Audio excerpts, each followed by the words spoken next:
And this evening, we are extremely pleased to hold this event to bring the truth forward. Specifically, this evening is devoted to the press, and there are a number of you here. And I do want to thank all of the people who have attended who are non-press, the people who are interested in this concept and this whole idea. And we do thank you for your support. The main purpose of this evening is to speak to the press. And we're doing that because it's really the only way to get the information out. I spent about 30 years as an elementary school principal here in the city of Toronto. And at that time, I was responsible for, at any one time, between 300 to 900 children and a community of several thousand. And I never ever said to any one of those parents or children that I can guarantee anything. But tonight, I guarantee you, and I can say that I will guarantee you that this evening and the information that you're about to hear will be the most staggering information you've ever heard in your life. And I mean that sincerely, and I'm speaking specifically to the press right now. And I know many of you are involved in the day-to-day issues, be it how we dispose of our waste, or guns in Toronto, or the war in Iraq. The bold statement that I have to make to you is every single issue, doesn't matter what it is, pales in comparison to what you're about to hear tonight. The information you hear tonight has the capacity to change the world, not just now, but forever. And if you have the acuity to follow the information over the long term, not just covering a story for this evening, for tomorrow's news, or a story down the road in a magazine or a newspaper. That's great, that's a super effort, but we need sustained components. We talked about to engage the media in a constant, sustained, comprehensive dialogue, and I'll get into that in a minute, about this issue. That we are being visited by extraterrestrial life forms. They've been around for a long, long time. And a famous Canadian writer said at one time in a book called The Developing Canadian Community, he said, you cannot describe all situations that are going on all at once. It's physically impossible. We don't have that capacity as human beings to capture everything that's going on all at once, or to speak about everything that's going on at once. And that's the difficulty. There is so much going on in this issue, it's overwhelming. It's like trying to read an encyclopedia to a 9-month-old child. There's no way that they can consume it. So tonight we hope to give you just a little bit of a taste of what's going on. And the only analogy that I can give you right now is, how long is a piece of string? You just don't know how long it is. So right now, we're just going to give you a little snippet of that string. And we're hoping that you will take this story back to your editors, back to the people that you report to get information out. And based on what you hear this evening, and I know it will be incredible, I know it will be mind-boggling, but you have to consider it as the truth. So I've been involved in this issue for over 25 years, and you're going to hear from two individuals who've been involved that long and even more. So I think it's incumbent upon the press and the media to look at this issue with a sustained acuity, a sustained intellectual acuity. This is not something of ridicule, and I'm dead serious here. This is not something that's, oh well, little green man. It is extremely serious. The life of the planet is at stake here. And if we do not pick up on all of the intricacies of it, we will be wasting the planet. We have a responsibility to take this forward and to engage yourselves, engage the media in this whole issue. I know those are strong statements, but it's been far, far too long that this issue has sat on the back shelf. The carousel of issues revolves around on a day-to-day basis. Listen to one newscast, and it will capture for you the essence of the issues that we are totally consumed by and occupied and preoccupied by on a daily basis. This issue that has the capacity to change the world is ignored and ridiculed. And it's up to the press to look at the information, study it and examine it in a sustained, comprehensive way so that we can bring it forward. And that's the essence of this evening.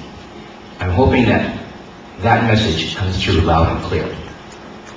So without belaboring that point, what I do want to do is introduce Michael Burry, the Director of Exopolitics Toronto, and have him come forward to say a few words.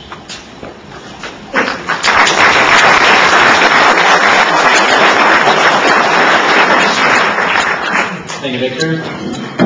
Victor's a much better speaker than I. Please bear with me. The first time I heard the word exopolitics was in the fall of 2003. Stephen Bassett was planning and promoting X-Conference 1, the first annual Exopolitics Expo held in Washington, D.C. in April 2004. Victor and I attended that conference along with a handful of others from Toronto and Southern Ontario. Stephen Greer was one of the speakers. Wikipedia, the free web encyclopedia, has the following to say about the word. At present, a definition for exopolitics is not listed in any standard dictionary, but listings have been created in Wikidictionary and the Merriam-Webster Open Dictionary. It offers the following as a definition. Exopolitics is the emerging field of study of the implications of possible contact between human and extraterrestrial civilizations. Critical questions include what, if any, political framework might be established between human beings and extraterrestrials, and the process by which world governments would inform their citizens of an extraterrestrial presence, should one be identified. And also a brief history of the word. The use of the term exopolitics in a formulated approach began with the work of Alfred Labramont Weber in 2000, with the publishing of his book, Exopolitics, Politics, Government, and Law in the Universe. The field was further expanded by Dr. Michael Salla with the publishing of Exopolitics, Political Implications of the Extraterrestrial Presence in 2004. In April 2004 and 2005, the first two conferences centered on exopolitical issues were held near Washington, D.C., titled the X Conferences 1 and 2. They were the productions of Paradigm Research Group, Stephen Bassett.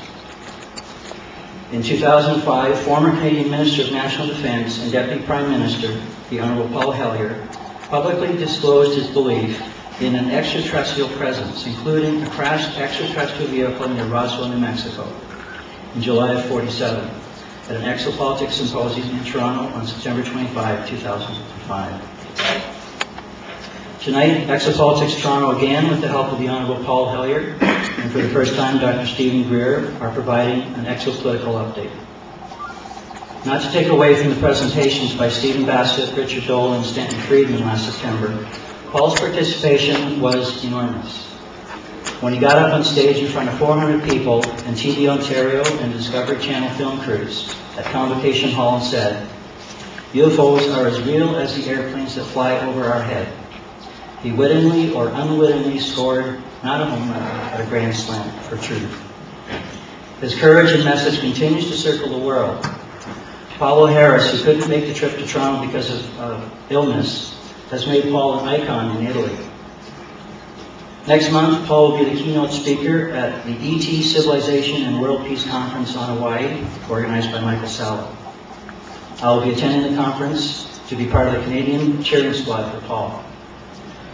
One of the things I've always wanted to do was swim with dolphins in the wild. And I'm happy to report that I've already booked a swim with Joan Ocean and the dolphins before I leave Hawaii. And here was my dilemma.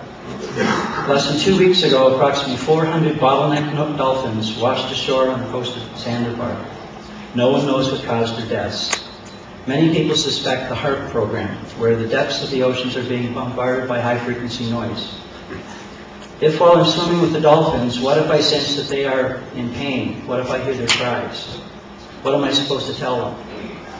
That our human species have become so self-enamored with material things that the rights of other species that share this planet do not matter? Some days I think we humans are nothing but frauds. We look like we are the stewards of this planet, but in actuality, we have not earned the right to be stewards. I think nothing short of a planetary attitude adjustment is required for us to get off the destructive path that we are on. I feel that disclosure is a just-in-time word and will save us from ourselves.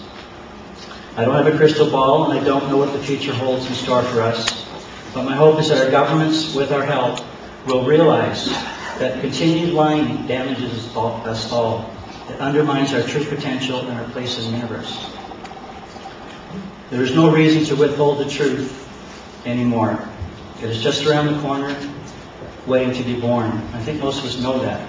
We can articulate it, and anyway, I think that's all I wanted to say. I'll pass back to Victor Vigian.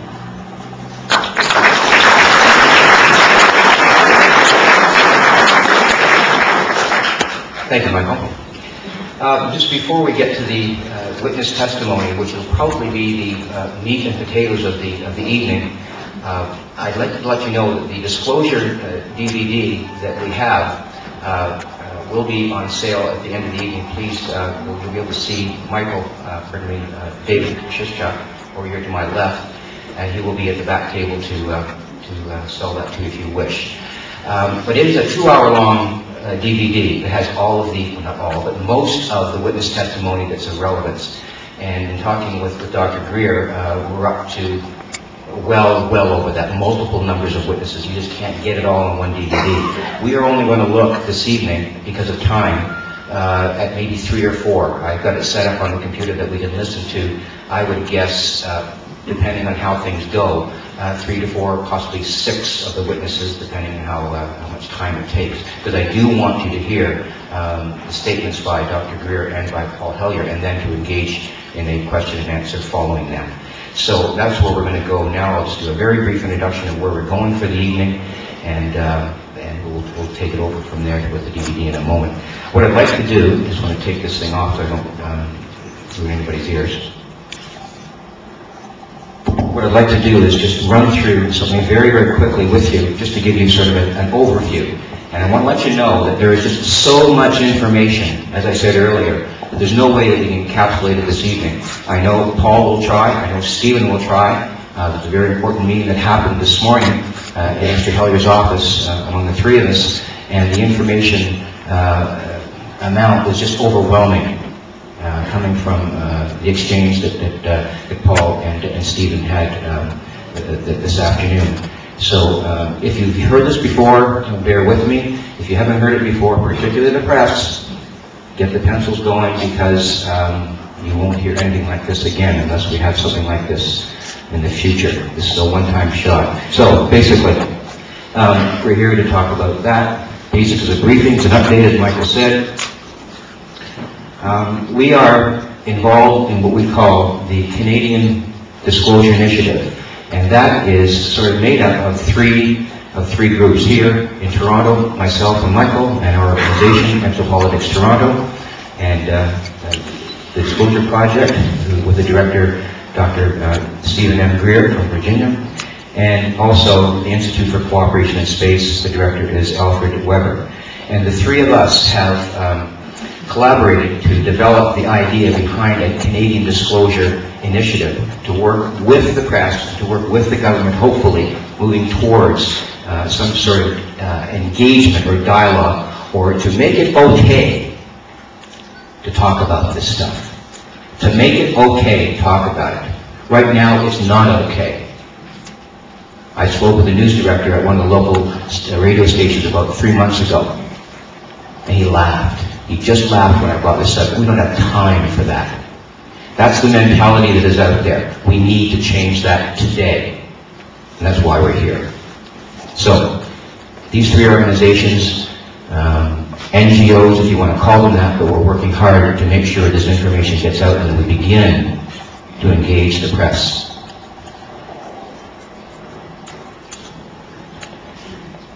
Looking at the whole thing, what are we talking about? And this, once again, these aren't the only issues, the multiplicity of issues here. First of all, we're looking at the reality of an extraterrestrial presence. Fact. Take it to the bank. Number two, the authenticity and seriousness of the geopolitical policy implications. And we'll get into that this evening, okay? Of the unidentified aerial phenomenon and of the non-Earth civilizations that are visiting us. There are incredible geopolitical implications. I'm not going to get into them right now. I know the other speakers will be soon, as you will hear on the DVD also. And also about the cover-up. It's 58 years old. I'm 58 years old. Okay? It'd be going on longer, I'm not sure, but that's how long the government has been hiding this from us. And as a matter of fact, when this first started, they were just as confused as you and I are right now about this. They didn't know what to do. They were just as frightened as anything. When I think about the implications, they still don't know what to do. I'm talking about military and government. I'm not talking about big corporations. They know exactly what's going on, and we'll get into that later. Our mission, basically, to engage mainstream media. That's what we're here for. A long-term, sustained examination and comprehensive investigation of multiple, what I call converging lines of evidence. You look at all the information, and there's so many lines of evidence. In a court of law, that's the way they develop things. They develop converging lines of evidence so the jury can come up with only one conclusion, guilty or not guilty. If you take this information to the bank or to a court of law, those converging lines of evidence, you look at all the evidence, not just one strain. If you look at all of the evidence, you'll come up with the undisputable conclusion that there's an extraterrestrial presence. And that this thing called unidentified objects or unidentified aerial phenomena are in fact true. Okay? Where they come from, who makes them, are they ours, are they theirs? Those are questions that we need to broach in the discourse. We can't provide all the answers right now. Okay? The major goals of what we're trying to do is, in the long term, engage the government. Huge task. Insurmountable, like pushing a boulder up a mountain. To establish a formal disclosure process by the government and its agencies regarding the unidentified aerial phenomenon. And I'll get into this in a second. Because this is not a confrontational thing. We do not want to begin accusing our government. Because most elected officials have no idea what's going on anyways. It's the people in the back rooms or underground. Long-term objectives? To create a partnership with government. And we are moving towards that. And media, educational institutions, private industry, social institutions, to facilitate a process of disclosure that engenders cooperation and a gradual transition concerning the knowledge that we are being visited by awful civilizations. You see where I'm going with this? We need to engage the public, everyone. And that's the role of the media. We can't do it. You guys have to get this information out. The peaceful use of space. Right now, it is a foregone conclusion in many people's minds that space-based weapons are there. They have the capacity to do just about anything you want. And if you look at all the information again, there are weapons out there that you cannot imagine. I'm hoping Dr. Greer might be able to broach that issue with us this evening. Transition from fossil fuels to new forms of energy. That's it in a nutshell, folks. And if the press wants to ask a question about that later on, please. That's the hitch right there. We're driving around in our cars, we're burning gas, diesel fuel, and there are extraterrestrial civilizations, awful civilizations who have energy forms that we have no idea about, that can move at or beyond, way beyond light speed. Okay? You say, well, he's making that up. No, I'm not. Another thing you can take to the bank. I don't mean to be overly aggressive here, but I'm a teacher by profession. And when I challenge my learners, and I'm considering everyone in this audience right now a learner, and actually there's one person in the audience right now who was a learner of mine as a student teacher, and she knows how hard I can push. All my students. And I take it, it's one thing, everybody does things really, really well. It's the one thing I know in my life that I can do really, really well. So I'm trying to be instructive here and challenge you as learners. I call it brushing the fur the other way. In other words, if I don't upset you this evening, I'm not doing my job. If I don't challenge you this evening, I'm not doing my job as a teacher. So, that's why I'm putting this effort into not convincing, but showing you to look in this direction. Only some of the evidence. And these are some of the standard things that people think about when they think of UFOs. But it's part of the converging lines of evidence. It's not the major part, but it's part of it. Worldwide sightings are on the rise. They're going up every day. Just in Canada alone, 769 reports. These are just reports from RCMP officers. I have a file in my briefcase of 117 pages from the Ministry of Defense of reports by citizens, police officers, RCMP officers, and NORAD jets scrambled to chase these things. NORAD jets, not just once or twice, they do it on a regular basis. There it is. I read my mind.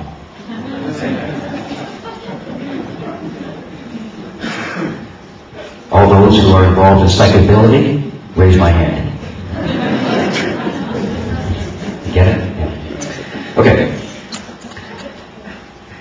UFO sightings in Canada increased over the past 16 years. These are just little tidbits of information. They're relatively meaningless in the long term, but if there's a novitiate out there who are uninformed, these are interesting facts. But this is something that I was involved in 20 years ago. I'm no longer interested in seeking out lights in the sky. This is a geopolitical issue for me. And we want to deal with tonight's main issue. We have testimony by ranking military officers, pilots, ICBM launch commanders, air traffic controllers, corporate executives, an FAA accident investigation, a senior, I think he's one of the top 3, if I'm not mistaken. He was the head of it. He was the head of the accident investigation unit for the Federal Aviation, whatever the other A is for. And also statements by Paul and by Stephen this evening. So that's basically it. And what I'd like to do now is take a run at, if you can just give me a second here to actually we do the DVD. Yes, let's do the DVD now. Do we do that now? Okay. Because if we do that now, then we can have Paul and Stephen come up after that. So just give me a second, and I'll set it up for you here on the screen. You can chat among yourselves. If you want to go to the washroom, raise your hand.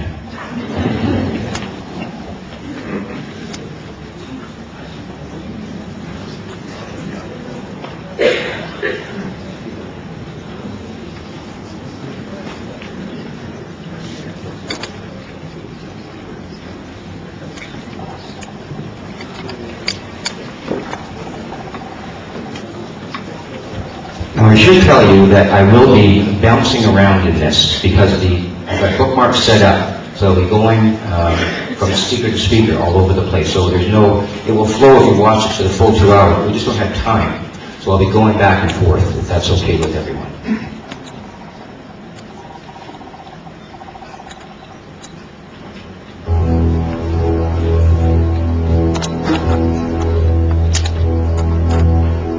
Make this stuff up. So, those of you, once again, in the press, you've now been empowered with a little bit of information. And that sense of empowerment, I think, is changed now from when you first walked in the door. And I'm hoping that when you do, take the stuff back to your editors. Okay? You've only heard, one half of this evening's presentation about. We're going to talk about now the implications that Brigadier General Stephen Lufkin alluded to with corporations and how President Eisenhower was sold out. So now we have a body of information, and now we're going to proceed to try to come to grips with what the geopolitical implications are of this, and which is even more staggering.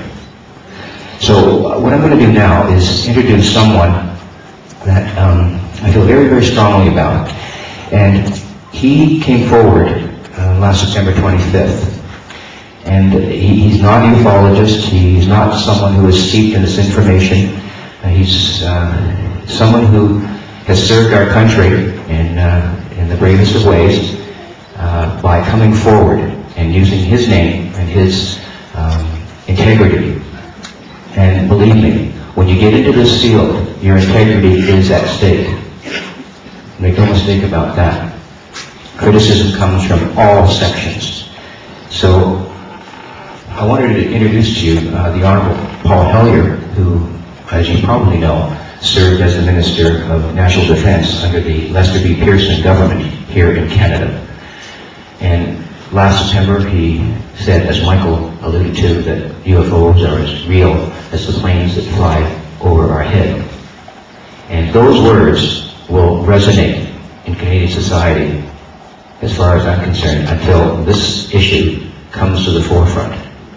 And once again, I don't want to harp on it, but the media, I challenge you to engage this issue in the most stringent of ways. And don't let anyone tell you that this stuff is bogus, because it is information that is profound. And now we have a man here at Paul Hellyer who's willing to stand up and be counted and say, people, please listen. So, ladies and gentlemen, Paul Hellyer.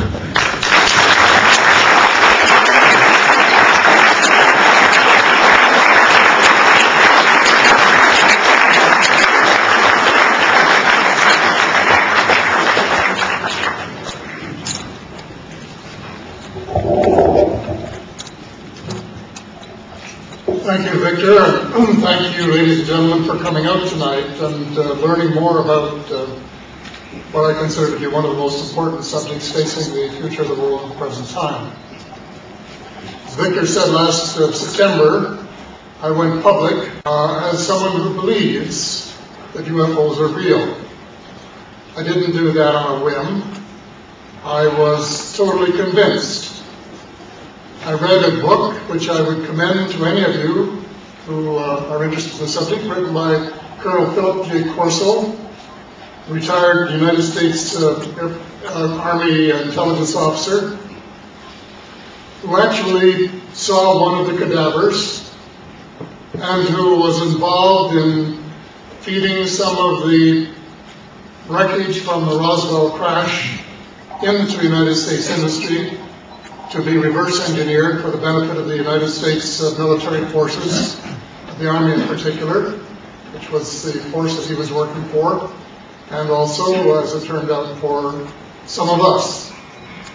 In his book, he makes it clear that some of the ideas were not new ideas, but what happened was that with the help of the technology from the wreckage at Roswell, the United States industry was able to speed up the development of a whole range of products, to speed it up immeasurably by years, and in some cases maybe even decades.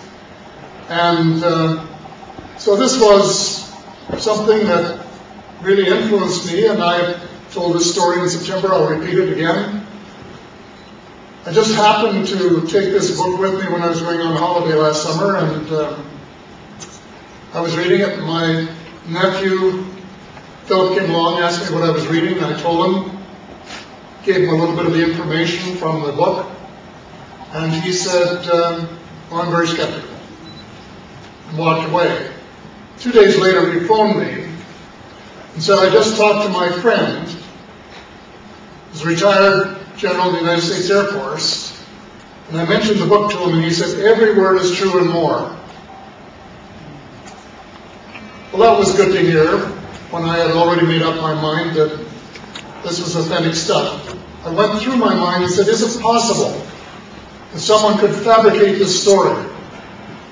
Is it possible that it could be like the life of Pi, and that someone had just had such a wonderful imagination that they could put together all this stuff?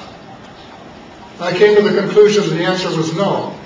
There were too many dates, too many real people that I knew about, and too many facts that were impossible to refute. So before I went public in September, I phoned Philip and asked him if he would give me the general's number, because I had met him at a air show a couple of years earlier. I phoned him, So I did, and hello, General, it's good to talk to you, and I think Philip told you why I'm calling. It's about Corso's book, and he just repeated every word of it's true and more. So then for 20 minutes, he proceeded to talk about the more. And there were some things he couldn't talk about, but even what he did talk about was as fascinating as anything I'd heard in a long time, perhaps until the day with spending 2 or 3 hours with Dr. Stephen Greer. In any event, it wasn't the fact that there are UFOs, which I am absolutely, totally convinced there are, that made me go public. As I said at the time, it is the policy implications. I'm a policy wonk. I'm concerned about the future of our society. I'm concerned about the future of our planet. And I'm concerned about governments that claim to be democratic and where somebody other than the elected officials are running the show. And that seems to, well, that's one of my major concerns. But they're all tremendous concerns. I don't know how many of you have heard of Lewis Latham's, the editor of Harper's Magazine's theory that the United States has 2 governments, the permanent and the provisional.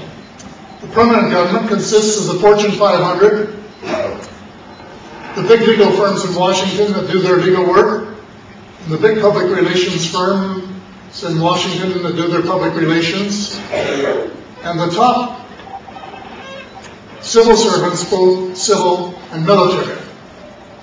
And they run the United States. And every once in a while, here I paraphrase a little bit, they have a charade called an election. And the permanent government picks the actors to go on the stage. And once they pick them, they finance them and nobody else need apply. Because getting elected is so expensive that you need a tremendous amount of money, and they put up the money to get their men elected. And they try to pick actors that won't improvise too much.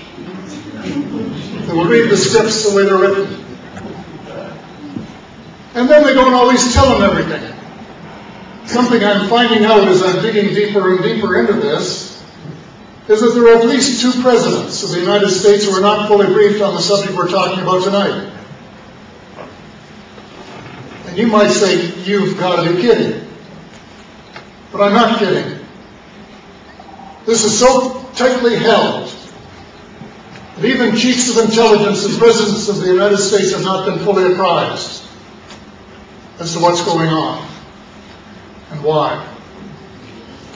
So there's the issue of governance, of whether it's democracy, or plutocracy, who's running the United States, who's running the world.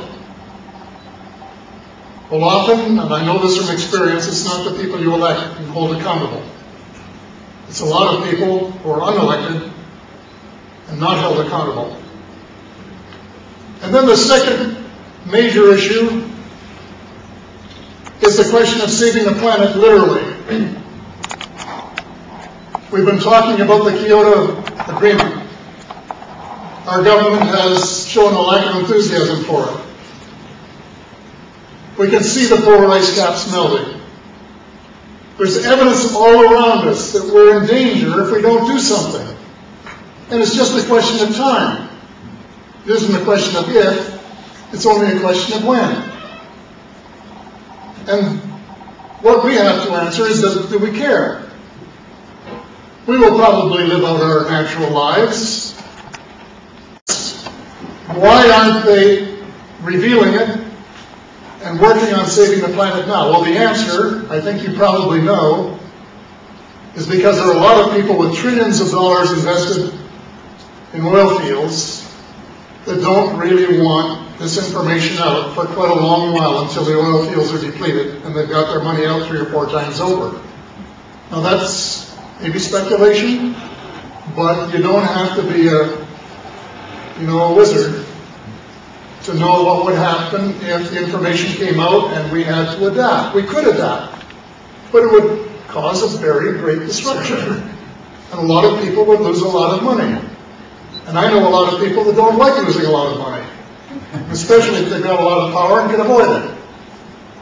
So this is, I think, the second major issue.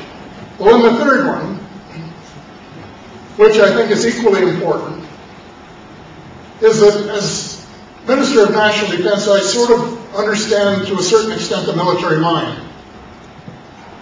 Most of them wonderful people, and I say that without any reservation. And Canadian soldiers, sailors, and airmen are as good as there are in the world, and we can be very proud of them. And they do a fantastic job, even though we don't support them properly, with the personnel and the equipment that they deserve. But there are some people in this clique which involves some military people, but not all. Because as Dr. Greer will tell you later, and I hope you'll ask him this question, he has talked to senior people in the United States military that haven't a clue what's going on. Even though you would say, "You're kidding." And he will say, "No, I'm not kidding." People who should have known what was going on, not told, and told they had no right to know. Why? I think because, as General Eisenhower probably saw ahead, there are people who have a vested interest in the arms industry and want to keep building and building, and if they don't have an enemy, they create another one.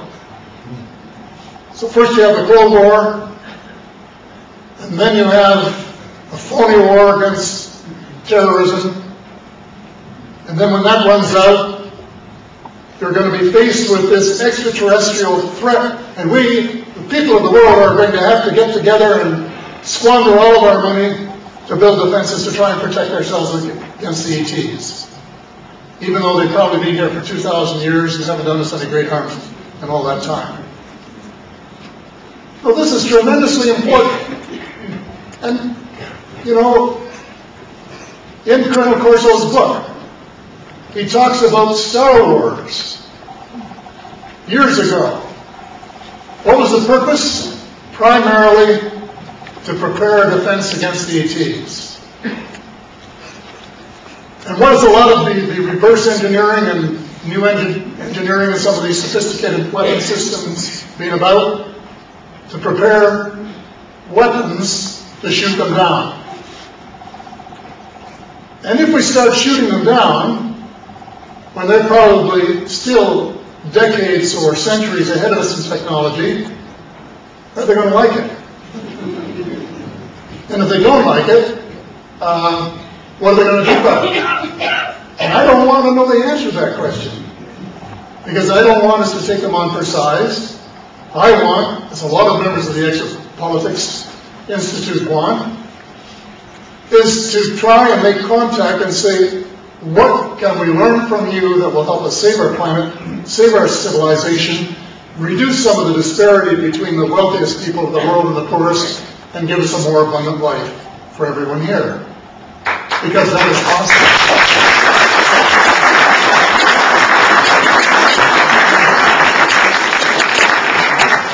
So we're not talking about small stakes here. We're not talking, you know, about some politician that was caught spending the weekend with a blonde that wasn't his wife, or some major story that would get all the newspapers and get 2 or 3 pages and follow-up stories. Some people think those are the important stories.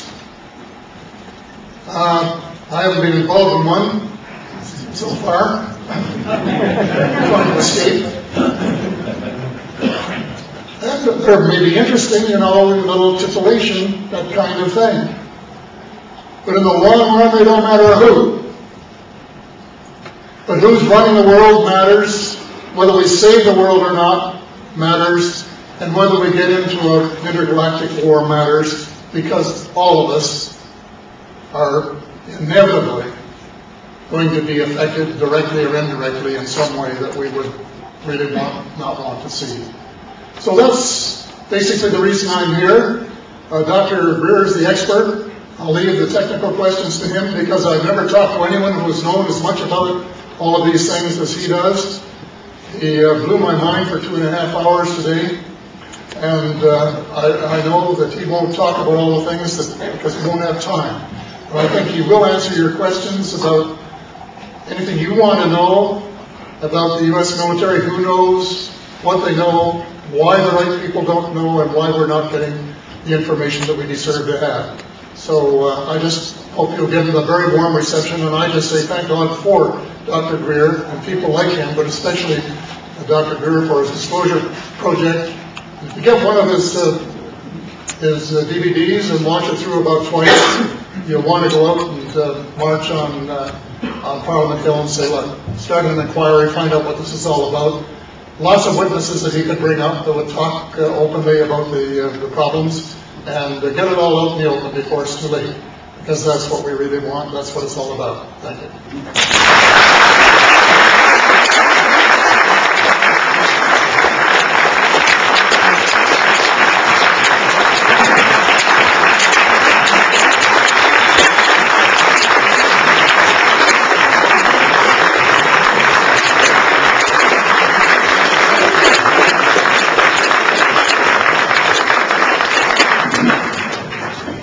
Need I say more? Okay, what I'm going to do now is just ask a Canadian representative from the Disclosure Project, David Schuschuk, to come forward to introduce Dr. Greer.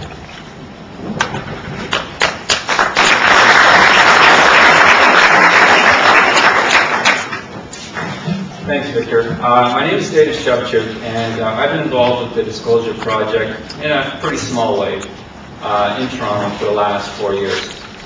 And I'll go back into my background a little bit more later, but as we've seen tonight, it's really about questions. That's where I start coming from. And questions have sort of been hanging over the world for at least the last 60 years. Probably much longer than that, but certainly that long.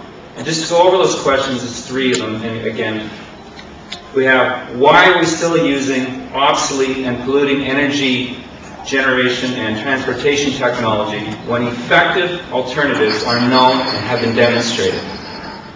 Why is that the case? Why and how does a small group of people control and manipulate the economy, energy, politics, technological development, medicine, and media, and a whole lot of other fields? Why is this going on continuously? And why are we putting up with it? And why is the enormous evidence for extraterrestrial civilizations, why is it being held secret or outright denied? And there's one other question. Why is it when you ask these questions too often or too loudly, things start happening to you? You can be ridiculed, shunned, harassed, offered bribes, co-opted, threatened, and have attempts on your life and on those people close to you. Stephen Greer has looked all of that in the face for years, and he is not blamed. He put a highly successful and honored career on hold to do this. That career was as an emergency physician and chairman of the Department of Emergency Medicine at Caldwell Memorial Hospital in North Carolina. He's also a lifetime member of Alpha Omega Alpha, which is the most prestigious medical honors society in the United States. Now, he walked away from that to essentially take on the volunteer positions as head of the Disclosure Project, Space Energy Access Systems Incorporated, and CSIP. And thrown in on the deal, he'd get to watch his back, pretty much on an ongoing basis. Now, how many of us sitting in this room would pick up a cause like that and pay such a price? Not many, if any of us. Now, some of the things Stephen will say, and some of the evidence he presents will seem to be pretty much out there. And I wouldn't blame anyone for being skeptical. My own background is in research methods and statistics, which I taught at the University of Toronto for 13 years. Now, skepticism is something I basically made a living by. If something doesn't add up, it doesn't even make it to the Navy file, as far as I'm concerned. But I decided, after first becoming acquainted with what Stephen was doing, to look into things personally. And after a remarkably short amount of time, I was able to personally verify, firsthand, for myself, some of the claims and things that Stephen Greer said. And at first those claims seemed utterly incredible. But believe me, when you personally verify something and you get lots of independent confirmation from sources, very different sources, it starts to lend a lot of credibility to everything else he has to say.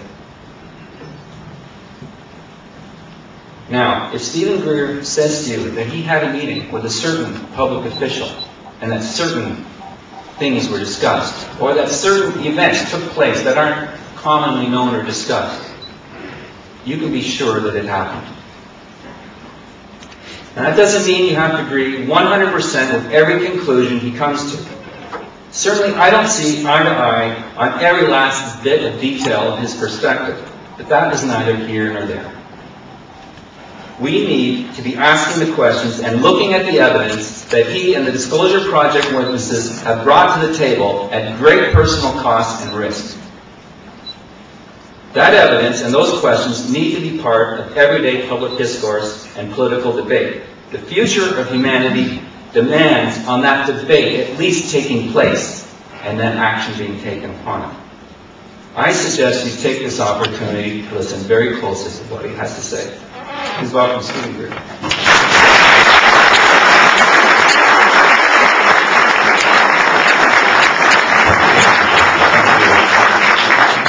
And thank you, Mr. Hellyer and Victor. It's an honor to be here, be back in Toronto, and to address you and members of the media. This is the 5th year anniversary of the National Press Club, where the first of these top-secret witnesses stepped forward with the whole world watching. They were allowed to watch briefly before the intelligence people pulled it off the airwaves. I will give you an idea of how well wrapped this whole thing is.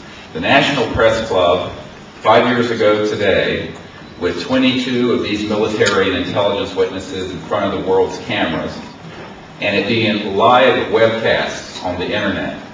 It was the most watched internet broadcast at that time in the history of the internet. The broadcasting entity is the entity that hosts CNN and the Department of Defense at the National Press Club. They said there were so many people trying to see it, it crashed their bandwidth. They used up all their bandwidth. But then, the first hour of it was externally electronically jammed, probably from the National Security Agency of the United States. It took 1 hour after the beginning of it for it then to get loaded on so you, the people, could see it. They don't want you to know the truth. And I'm going to share with you the truth that we know. I began this effort in 1990, actually. We have now nearly 500 of these military and intelligence and corporate witnesses. Some of these witnesses are from corporations such as Lockheed, Northrop, SAIC, Science Applications International Corporation, E-Systems, Raytheon, and others. These corporations are sitting on the definitive solution to a good many of the world's most pressing problems, up to and including the need to replace the fossil fuel, meaning oil, gas, coal, nuclear power systems, with sustainable energy and propulsion systems, which a kleptocracy have robbed from you and from us for the last 50 years. It's time that we say no to that, and it's time for the disclosure of the truth.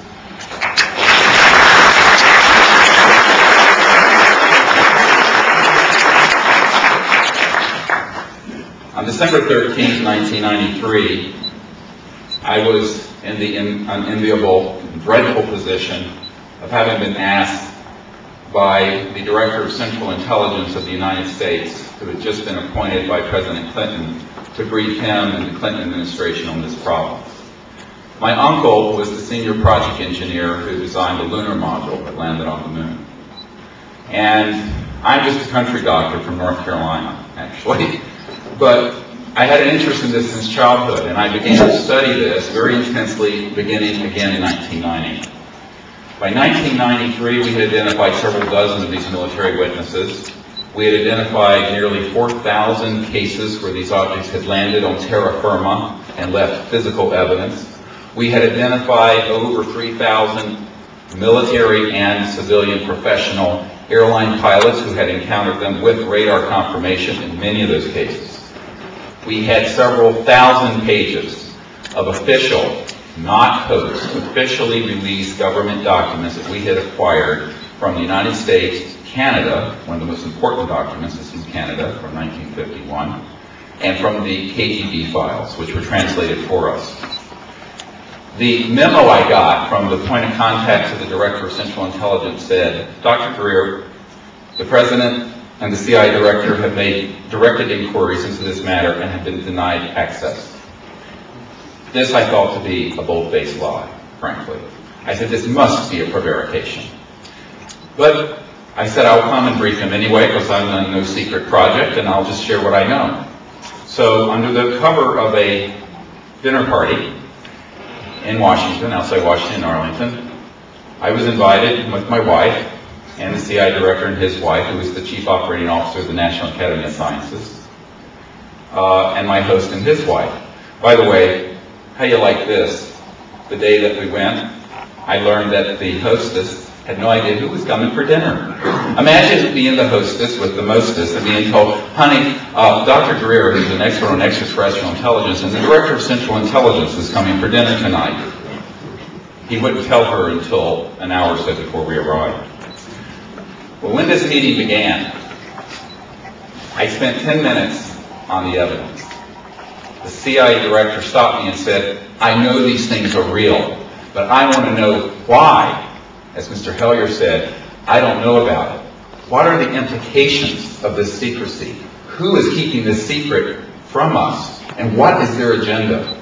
That, my fellow denizens of the earth, are what we spent the next 3 hours discussing. And that is the pressing issue of our time. Because while many people think this issue is about little green men, on the contrary, it's about the future of this planet and who will set the agenda for this planet.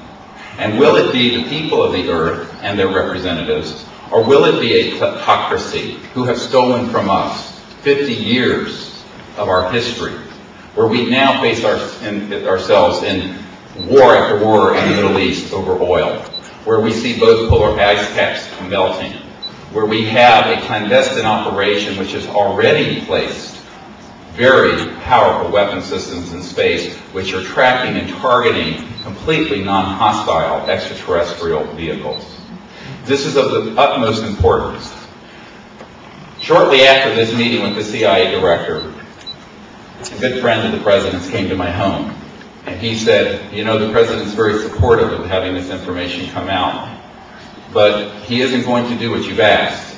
And I had asked the CIA Director and the President, through his National Security Advisor and some other folks working with him, to do the disclosure project as an official executive order. And this man sat, and you know, it's stunning to think about, excuse me, at my dining room table with my wife and children, and said, well, he's very supportive of this, but we're convinced that if the President does what you're recommending, he will end up like Jack Kennedy.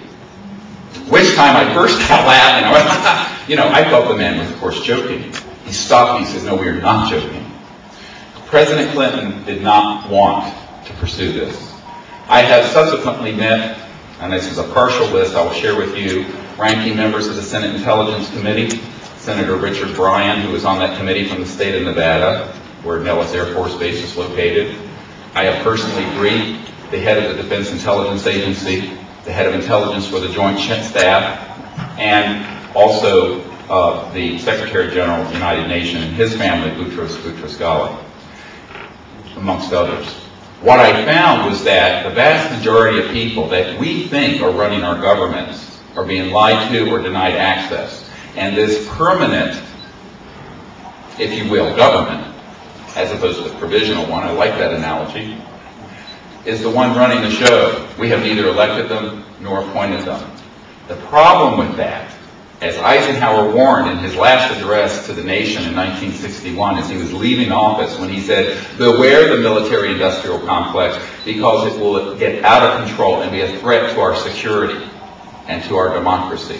Why did a five-star, two-term conservative Republican president say this? Because, as this attorney that you just heard has said, he knew that there had already been a complete, silent coup d'etat of the organs of the military, intelligence, and financial systems.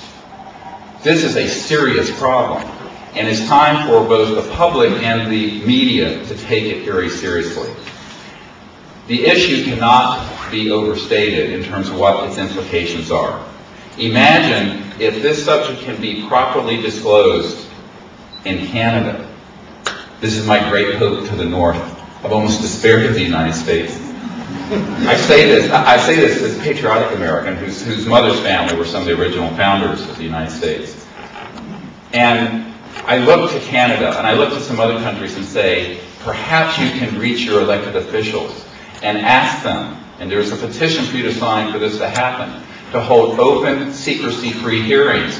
And I will give whoever is the investigator for whatever Senate or Parliament committee who inquires into this matter, the list, name, phone numbers, all the information of all 450 of these military and intelligence witnesses.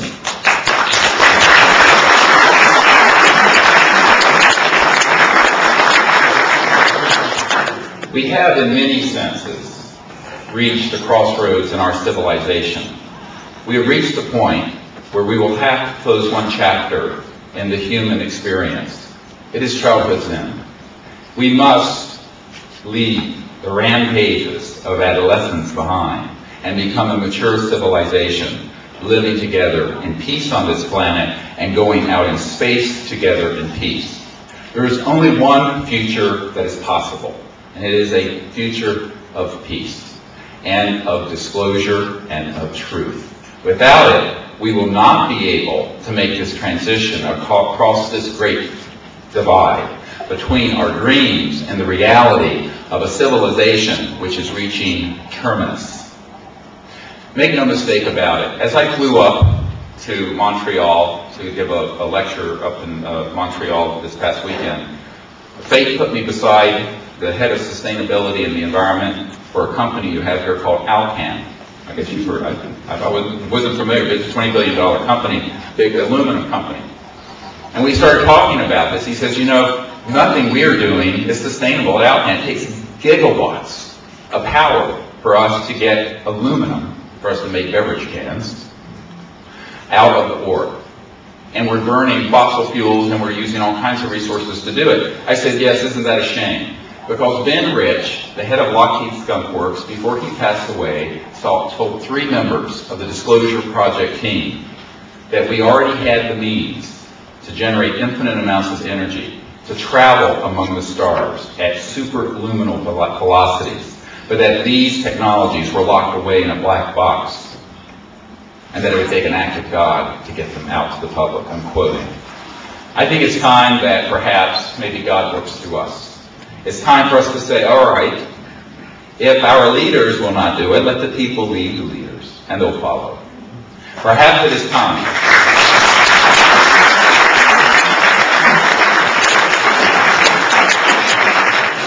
to allow ourselves to reach the potential of the future of humanity and leave to our children and our grandchildren and all those that come behind us a sustainable civilization living in peace, and that will be the generation to achieve that seminal hallmark in human evolution.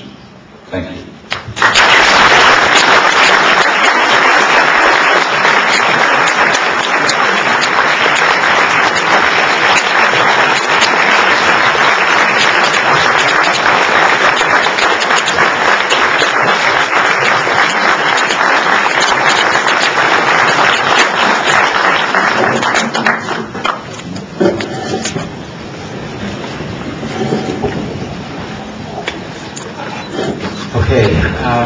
We are now at 10 minutes to 9. We began at 7 o'clock.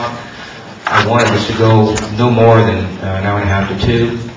However, I think there are some people who may want to ask questions, and I just want to provide the opportunity for anyone who wants to, first of all from the press, who wants to direct questions at either Mr. Hellyer, or Dr. Greer, or myself or Michael. So that microphone will be live in a minute if you wish to. Is there anyone who wishes to come forward to? Okay.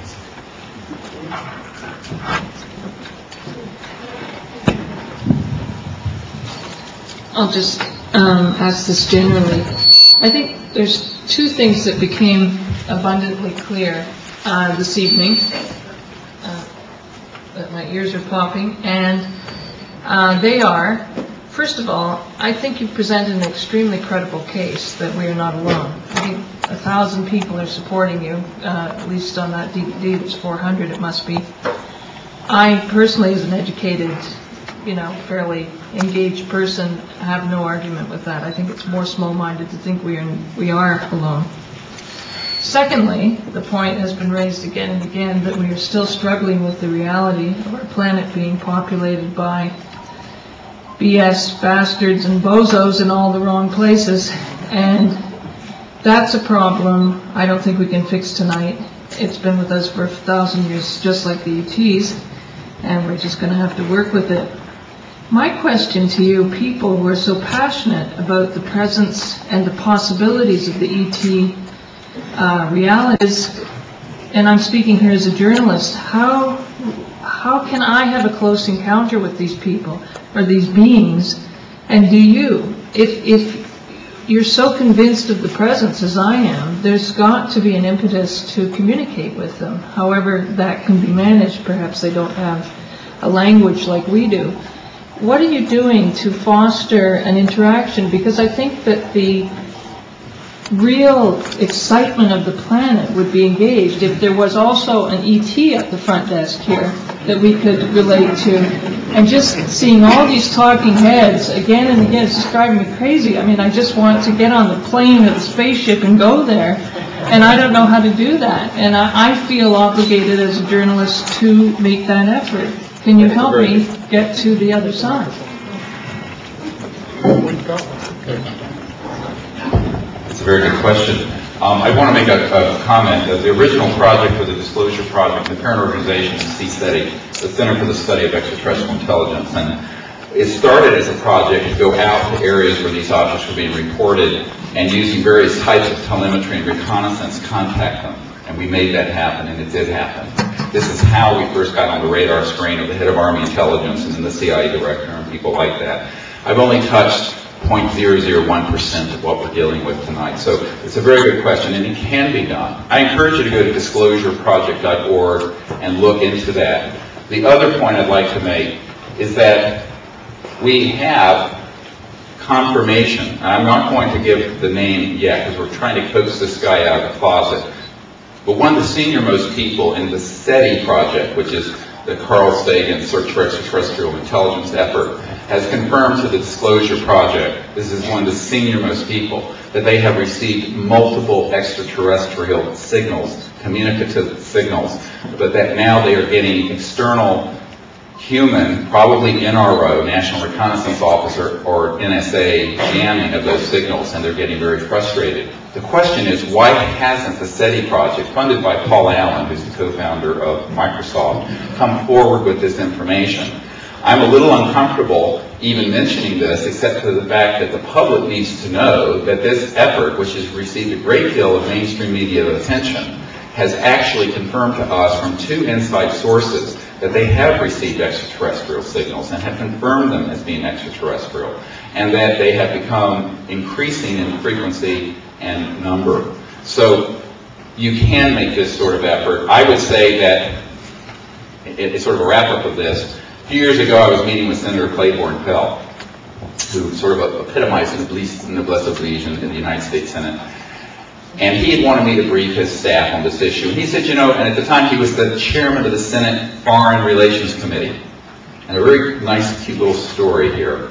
I was with him out in California doing a briefing for the Board of Noetic Sciences, which is astronaut at Mitchell's group. And he was there and wanting to get some information on this matter. And we went out on the patio under the stars, and I said, we have needed people for at least 50 or 60 years since we entered the space age to be ambassadors from Earth to these people. And you, as chairman of the Senate Foreign Relations Committee, have been deprived of dealing with the ultimate foreign relations issue. And with that, I pointed to the stars above our head. And he looked at me through his horn-rimmed glasses and blinked, and he said, well, Dr. Greer, I'm afraid you may be right. I said, well, I am. And he said, well, what can we do? So here's what we can do. We have to get our officials to not only disclose the information, But we urgently need something as a counterbalance to the military response to this phenomenon that is diplomatic, ambassadorial, peaceful, and progressive looking. This has not happened, and into that vacuum has stepped a military junta that has militarized the issue. It is a very dangerous thing. Now, we the people can change that. And the CSETI project, the Center for the Study of Extraterrestrial Intelligence, cseti.org, have expeditions where we're training people to do this. And we have been doing this sort of attempted contact and developing protocols and a framework for contact for a long time. And I think it's a very good question, because you have to go beyond a phenomenological analysis of this and say, well, look, if these are indeed intelligent life forms visiting this planet, there's this deafening silence from the human dimension, except the military response.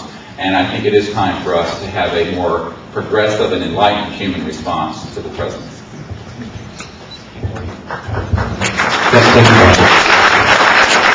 Before the next question, I just want to reiterate that we do have copies here of a petition that you can send to all of the leaders of the Canadian Parliament, if you wish. I have copies of it here available. It's a hard copy, and you can also go to Alfred Weber's website, Exopolitics.com, and you can also download it from there and send it to your member of Parliament. Okay? It speaks to exactly the issue that, yeah. I'd just like to add one thing to what Dr. Greer said. I've been on one of these CSETI expeditions, and I'd encourage anyone who has an interest to go to the website and look it up, and maybe consider participating, because it's really a remarkable experience. I'm just going to leave it at that. Okay, microphone. Oh yes, my name is Donald Wilson. I've watched this for more than 50 years, and I'm not the least bit surprised. Most of what you said I already know. And one of the few folks who have read the book by Jonathan Eisen, Suppressed Inventions, he goes through this whole thing that the gentlemen have been talking about in very great detail. He also talks about renewable energy. Francisco Petio made a ability to turn water into hydrogen at will, so you don't have to have a tank on it. It's patented in the United States. It's been made available, and nobody has picked it up. I've been watching this from 48. I remember when Dr. Major John Kehoe said, flying saucers are real, and I have my own theory of gravity and magnetism, in which I state that the gravity is not a suction, but a pressure coming from the stars.